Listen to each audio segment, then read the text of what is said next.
na tunasema Susan, saa 12 mapema Susan, hautakuwa katika hiyo ushindi kwa hiyo ofisi.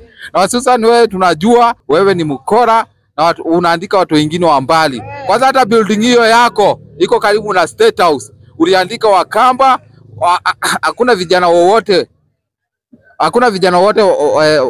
wa Nakuru walikuwa wameandikwa katika hiyo building yako. Wewe kwanza ni ufisadi Susan. Na mambo kiwanja ya Furaha Stadium bado hatujalipwa.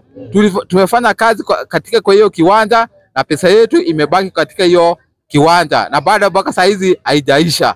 Wewe Susan, asubuhi na mapema funga virago uende nyumbani. Mimi ni mwanabunge wa Nakuru na nimesisitiza sana kwa sababu tunaona vijana wetu ambao ni viongozi wa kesho, ambao wanatuambia sisi ni viongozi wa kesho, na hao viongozi ambao iko kwa serikali, mtu iko na miaka 70-80 anasema kwamba yeye anakaa katika kwa hiyo kiti na vijana hawana kazi.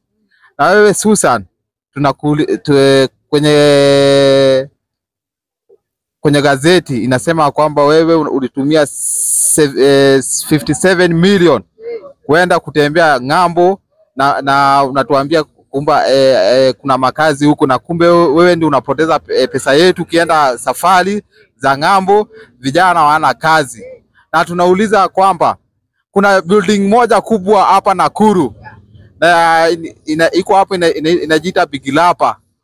Kuna watu mafundi ambao wanatoka Nairobi, wanatoka Kisumu na wanaajiriwa hapa kazi. Kama sisi hapa watu wa Nakuru ambao tunapigia Susan kura asubuhi, tunakosa kazi, mafundi wanatolewa mbali, watu wa mkono wanatolewa mbali, na ni Wakamba ndio wamejaa na Wakale wamejaa kwa hiyo building.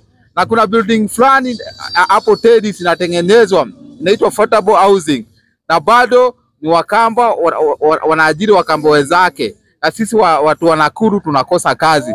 Na tunasema Susan, saa 12 mapema Susan, hautakuwa katika hiyo ushindi kwa hiyo ofisi.